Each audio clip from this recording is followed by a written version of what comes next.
श्री कृष्ण गोविंद हरे मुरारी, हे नाथ नारायण वासुदेवा। श्री कृष्ण गोविंद हरे मुरारी, हे नाथ नारायण वासुदेवा।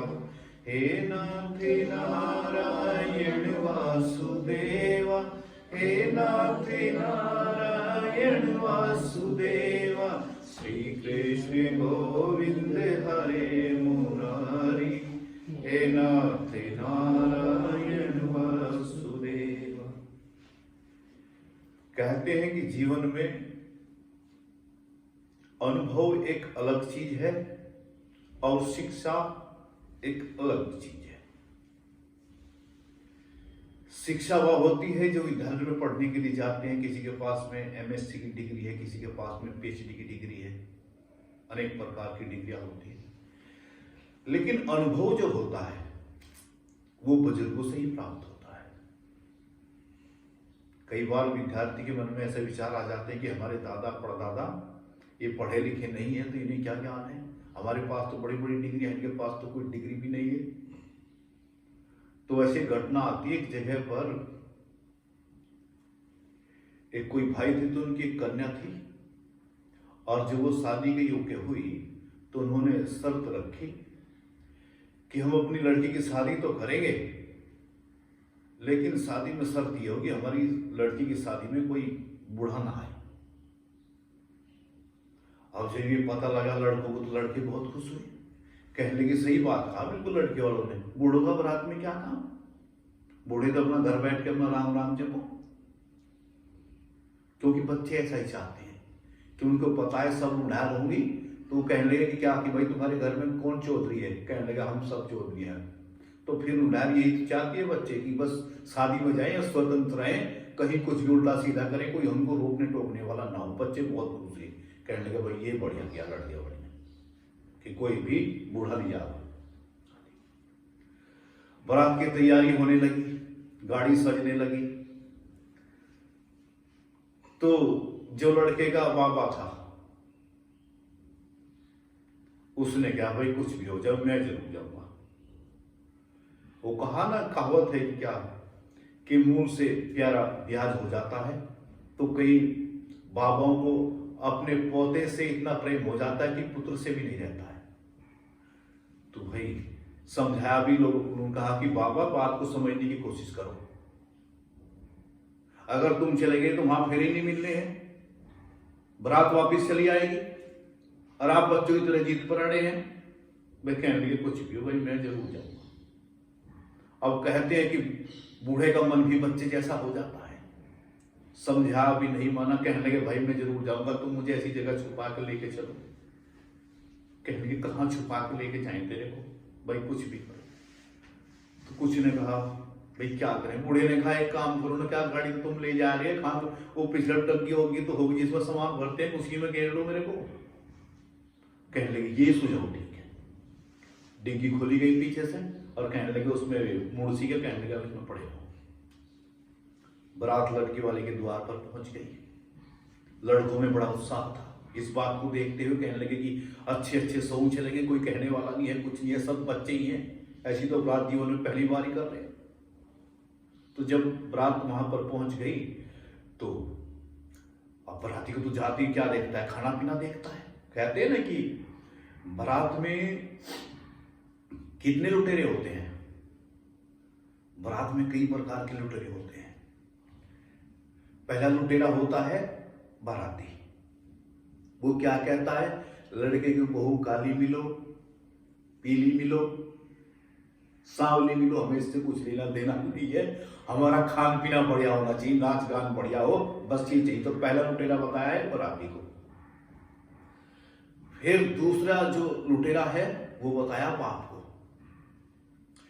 बाप के मन में क्या भाव चलता है, कहने लगा बहू चाहे काली हो पीली हो मैं इससे कुछ नहीं है, खाना पीना भी चाहे कैसा दो ना दो, लेकिन कुछ 5-4 लाख नकद कैश हो जाए तो मामला फिट है। तो दूसरा लुटेरा हुआ है। और तीसरा लुटेरा भी है, वो साथी है दूल्हा। वो लोग कहता है क्या कि चाहे बारात को भी कुछ मिलो या ना मिलो, दहेज मिलो या ना मिलो, लेकिन पत्नी ब्यूटीफुल होनी चाहिए, सुंदर होनी चाहिए। तो अब ये सब कह रहे, कहने के भाई मजा आ गया, कहने के सब नौजवान छड़े छोड़े हैं। अब क्या दिक्कत थी, अब तो जौन सा गीत चाहेंगे वो चलाएंगे। गांव में लोग रहेंगे ये चलाओ, ये बंद करो, ये गलत है। अब ठीक है।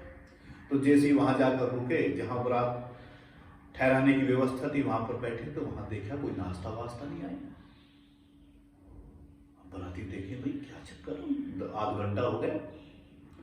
तो लड़के वालों की तरफ से कुछ व्यक्ति आए, कहने लगे भाई बारात तो तुम्हारी आ गई, और पहली शर्त तो हमारी ये थी कि बारात में कोई बुजुर्ग ना आए, ठीक, लेकिन दूसरी शर्त भी है हमारी, खाना पीना बारात की व्यवस्था फेरे शादी तब होगे, नाच गान भी आपका तब होगा, हमारी एक शर्त और है। कहने लगे वो बताइए शर्त क्या है आपकी। कहने लगे कि हमारे गांव के पास में एक नदी चल रही है। तो कहने लगे नदी चल रही, तो उस नदी का हमें क्या करना है, कि नदी का क्या करना है, उस नदी को जो पानी की चल रही है उसको अगर आप दूध से बहा दो, नदी को दूध की चालू कर दो, तो शादी पक्की है, प्रोग्राम कैंसिल है। अब जो लड़के जीन्स वीन्स की पैंट लगाए थे, दिमागदार थे, वे सब सोचने लगे भाई बड़ा ठीक विचार करिए, ये कैसे हो सकता है, नदी पानी की बह रही है, हम उसमें दूध की कहां से नदी बहा देंगे, भाई इतना दूध की व्यवस्था कहां से करेंगे। काफी देर तक ये बहसबाजी चली, तो निष्कर्ष निकला, कहने लगा चलो भाई कुछ होने वाला यहाँ नहीं है। बारात वापसी जब मुड़ गई तो एक किसी ने कहा, कहने लगे भैया खाक भाई बारात तो वापसी हो गया, खाक बाबा जी के क्यों दम घुटवा रखे, उन्हें अपनी से बाहर निकाल लो, चलो अब तो जो होना था हो ही गया। बाबा जी को जैसे ही बाहर निकाला और बाबा जी डिग्गी से बाहर निकले, हाँ भाई कहने क्या बात है, कहने लगा बात क्या थी, बस आपको बाहर निकाल दिया। कहने कुछ हुआ भी, अब हुआ क्या, लड़के वाले ने शर्त रख दी, गांव के पास उनकी नदी है, और कहने लगा इसे अगर तुम दूध की बहा दो तो कहने लगा शादी हो, नहीं तो होती नहीं। तो कहने लगे तुम भी कैसे नादान, छोटी छोटी बातों को लेकर कहीं बारात वापसी होती है क्या, कि बाबा जी आपका दिमाग खराब हो गया, ये आपको छोटी बात लग रही है, मतलब ये दूध की नदी बहाना ये छोटी बात लग रही है। अरे कहने लगे बच्चे ऐसे नहीं घबराए करते, जीवन में ऐसी छोटी मोटी बातों से घबराए करें क्या। कौन आया था यहाँ पर, इस कहने लगे वो लड़की वो की तरफ से आए थे आदमी यहाँ पर, कहने लगा उनको बुलाओ और उनको कहो निमंत्रण दो, कि कहने लगे कैसा, कि उनको बोल दो जरा, बुलाओ हम बताएंगे। अब वे जैसे ही आए, कहने लगा लगता है कोई दिमाग में बात आ गई है भाई। लड़की वाले आए, कहने लगे जी हाँ बताइए। बूढ़े ने कहा भाई मुझे रखो छुपा के, हाँ मैं तुम्हें बता रहा हूँ। अब बूढ़े ने छुपके से बता दिया, कहने लगा वे जो आए ना उनको तुम्हें बोल देना है क्या, कि कहने लगा भाई साहब हम अपनी शर्त पे बिल्कुल कायम है और तैयार हैं, लेकिन पहले रिक्वेस्ट कर करके आप उस नदी का बंद करा दीजिए, नदी का पानी बंद करा दीजिए, नदी का पानी निकाल दीजिए, और फिर देखिए हम उसमें, नहीं तो फिर बेकार हो जाएगा। अब बताइए आपके पानी में अगर हम दूध बहाएंगे तो ना दूध रहेगा ना पानी रहेगा, तो पहले आप पानी बंद करा दें, उसके बाद फिर हम दूध की नदी बहा देंगे।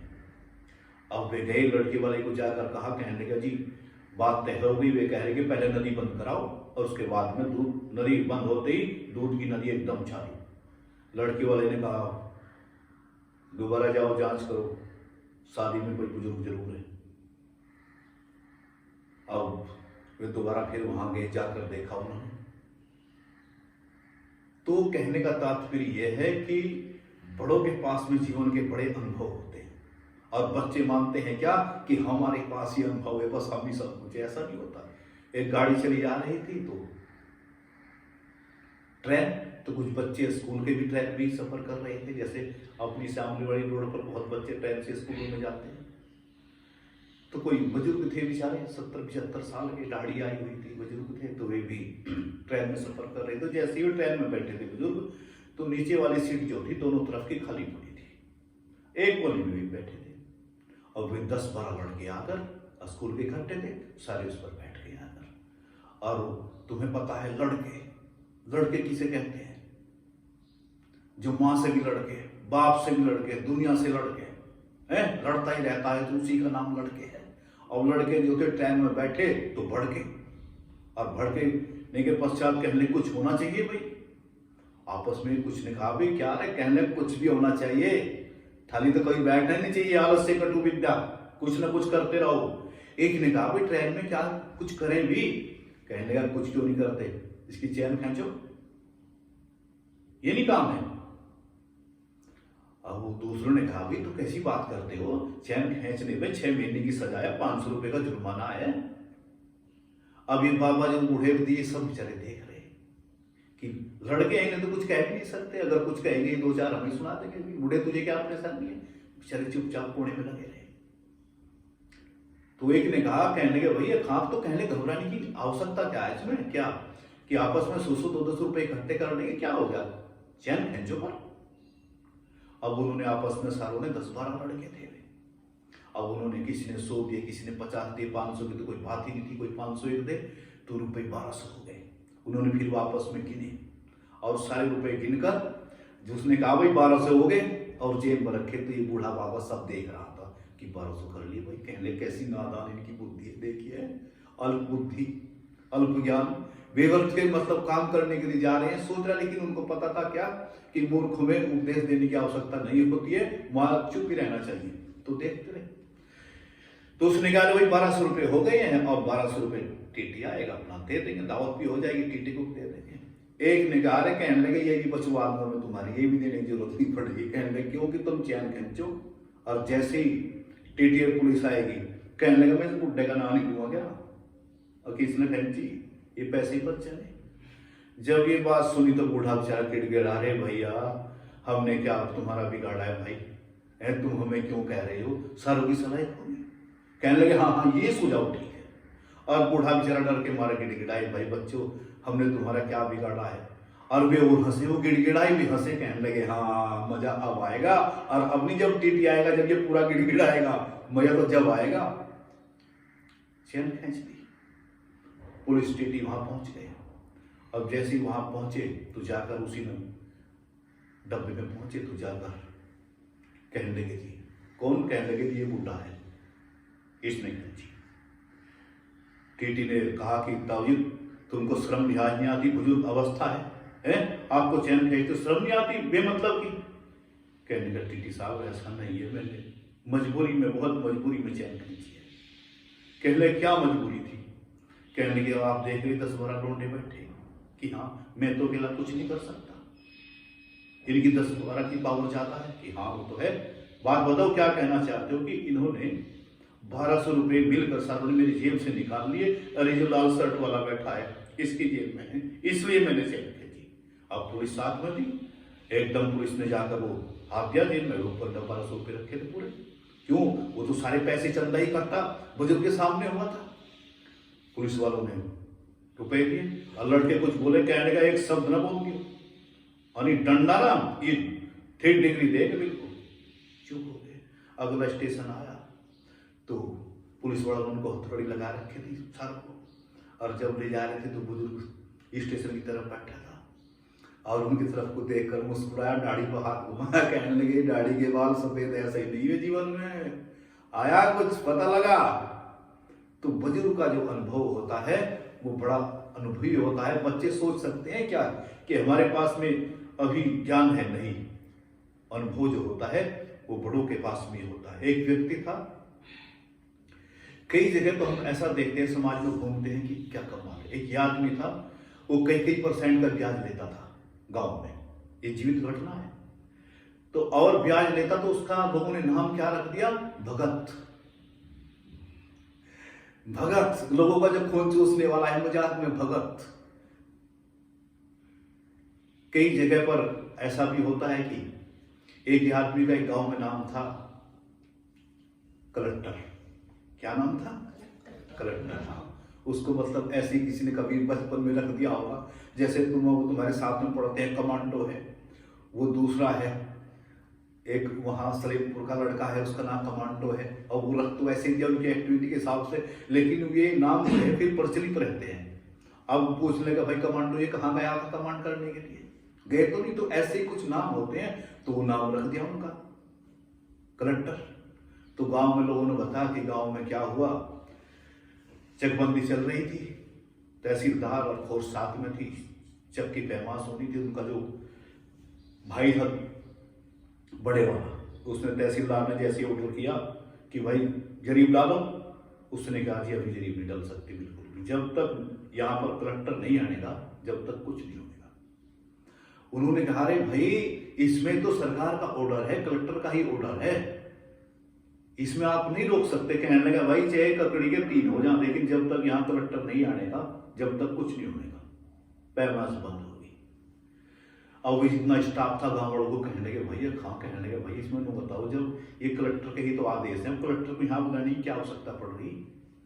कहने लगे जी ऐसा है, इनका एक भाई है उसका नाम कलेक्टर है, ये उसे कह रहे जब तक वो नहीं आएगा जब तक पैमास नहीं होगी। उन्होंने भी माथा टीका, कहने लगे भाई गजब, हमने सोचा कि कहीं शहर से ही कलेक्टर साहब आएंगे।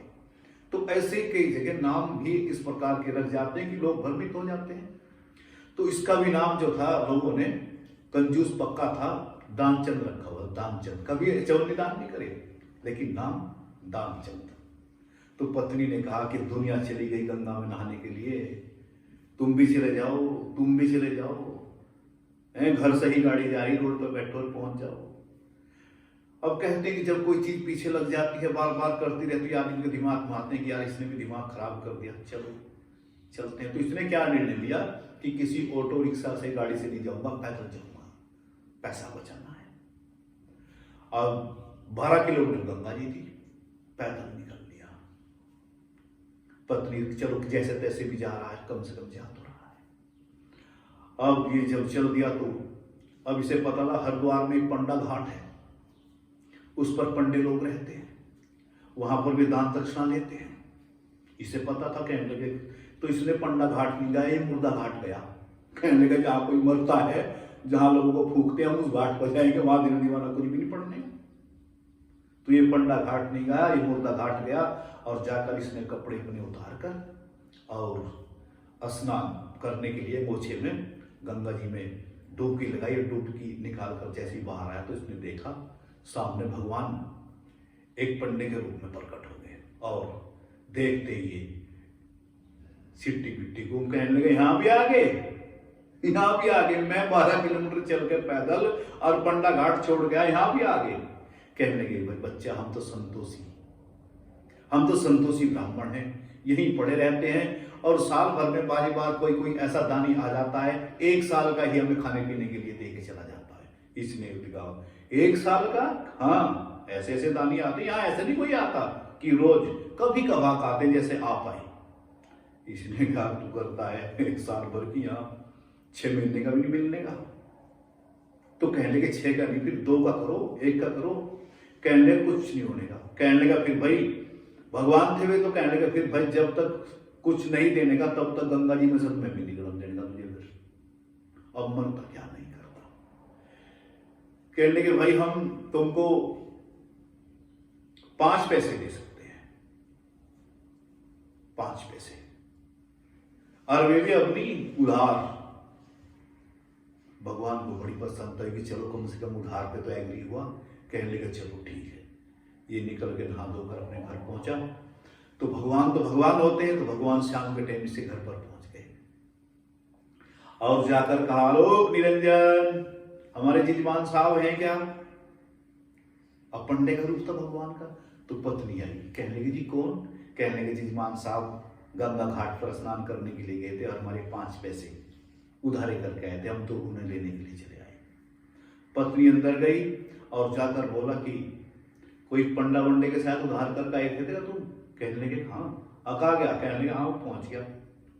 अब कंजूस आदमी सोचे, कहने लगे एक काम करो क्या कि उनको कह दो कि सेठ जी की तबीयत बड़ी खराब है। तो वो आई, कहने लगी कि उनकी तबीयत खराब है, वे अभी आ नहीं सकते। उसने कहा अरे तोबा तोबा, हमारा जजमान बीमार हो और हम चले जाएं? बिल्कुल नहीं जाएंगे। उसने कहा वो नहीं जाने का नाम लेगा, वो तो ये कह रहा कि कोई बात नहीं है, हमारे जजमान बीमार है तो बिना दर्शन कैसे जाए हम। तो कहने लगे फिर जाकर कह दो क्या कि मर गया। वह रोती हुई नाटक करती हुई पत्नी कहने लगा जी चले गए। अब कौन चला गया? कहने लगे वे ही चले गए, थोड़ी देर पहले बीमार थे, भी चले गए। भगवान ने कहा मर गए? हाँ। तो भगवान ने कहा आप टेंशन ना लो, किसी को कहने की कोई जरूरत नहीं है, सारे गांव में मैं सूचना दे दूंगा। भगवान ने सारे गांव में सूचना करती हुई दानचंद जी मर गए, दानचंद जी मर गए, लोग पब्लिक इकट्ठी हो गई, दुनिया भर गई, लेकिन इसने भी सांस खींच रखे थे।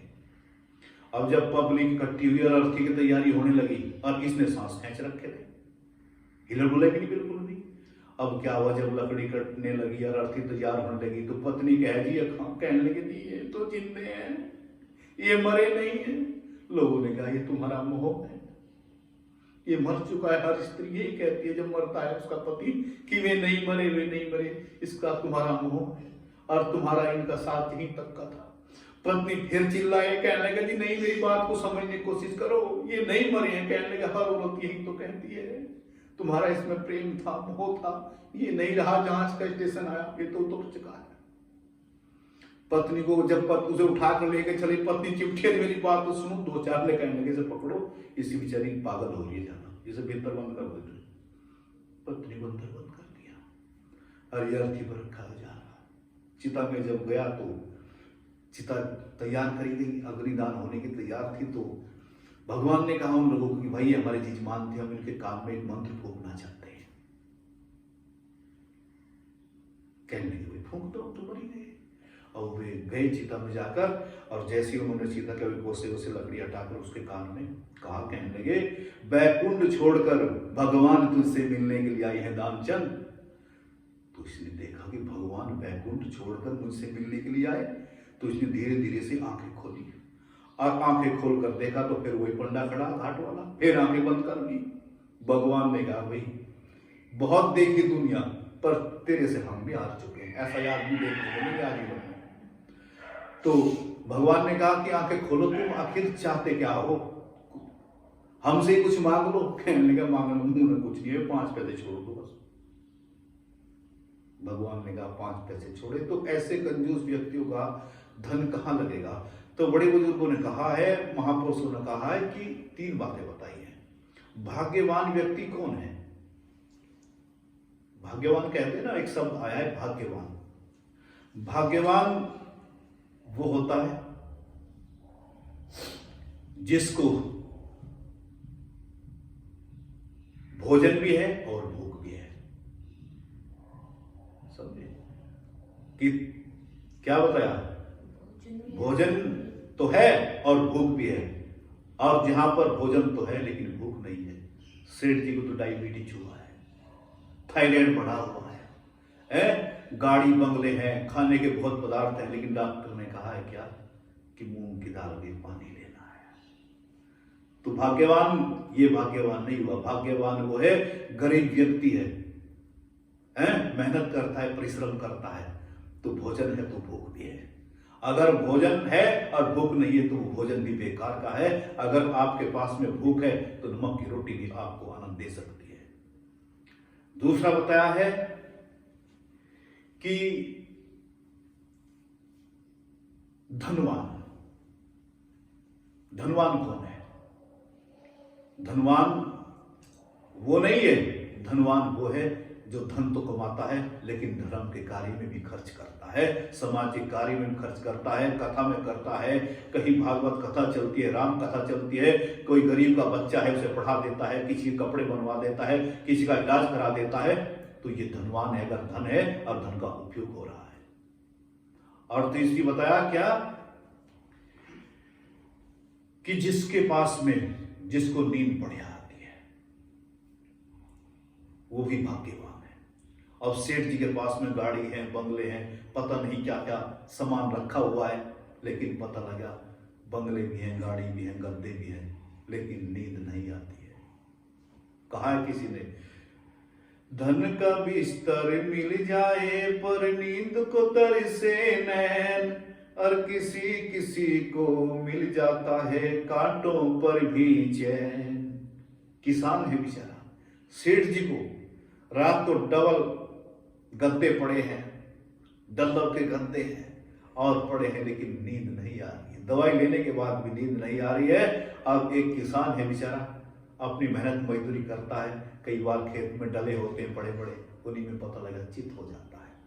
तो जीवन का कहने का उद्देश्य यही है कि जीवन में अगर आपके पास में मेहनत और परिश्रम से जो भी चीज आप हासिल करोगे, मेहनत करोगे तो भूख भी लगेगी, और भूख लगेगी तो भोजन आपको एनर्जी भी देगा। धन है, अगर धन की शोभा, जैसे आप सब्जी बनाते हैं, उस सब्जी के अंदर में आप कितना ही तेल डाल दो, कितना ही मिर्च, गरम मसाला डालो, धनिया डालो, कुछ भी डालो, लेकिन जब तक उसमें नमक नहीं मिलता तब तक उस सब्जी की कोई वैल्यू, कोई कीमत नहीं होती है। उसकी वैल्यू और कीमत नमक से बढ़ती है। स्त्री है, कोई विधवा स्त्री हो जाए और विधवा होने के बाद में उसका पति मर जाए और उसके पश्चात में फिर वो क्या काम करे, अभी श्रृंगार करे, लिपस्टिक लगाए, होठ रचाए, क्रीम करे, ये करे, वो करे, तो क्या होगा? तो उससे लोग निंदा ही करेंगे उसकी, कहेंगे क्या कि पति मर चुका है, कितनी मूर्ख है कि कैसे कैसे करते करती है। तो उसकी शोभा किससे है? उसके पति से है। जब तक नारी का पति है तब तक ही वो श्रृंगार करे तो अच्छा लगता है। जय श्री राम।